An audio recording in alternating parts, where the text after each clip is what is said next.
is there a balance, teeter-totter, or name choice? Go direct for, when it comes to selecting a name for your company, essentially. Should you go directly for something that says executive protection, or a name that means something, has a story behind it, that is off but hits the right note? Triple canopy, Blackwater, something more kind of cloaked. Okay. I think it needs to align with your vision. So, what do you want?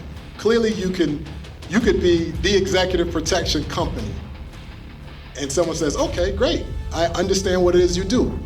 Or you could be something vague, and then someone has to ask what you do because you've now perked their interest. So it just needs to be intentional. Spend some time though on the name of your company, and keep in mind that once you lock in on that, you're locked in. You know, you should. Now there are companies that have changed their name and things like that, but this is your brand. This is going to define you. So give it some time. What is it you're trying to convey? Who's your audience? That part is important. And some of you guys have heard me say this, and if you picked up my book, maybe you did that. Good book. Good book. A little plug there. Plug it. No, but think about your audience. Speak the language of your customers. Now, in this room here, I ask you guys to say, hey, you know, give me your elevator pitch, and people will start saying, hey, I'm an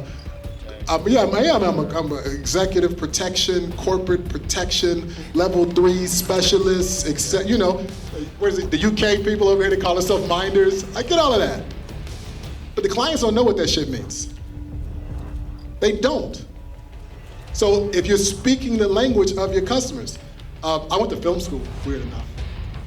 And in film school, there's all these terms that don't apply in the regular world.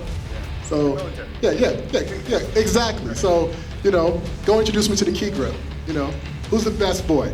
You don't know what those terms mean unless you live in film. Same thing here with close protections.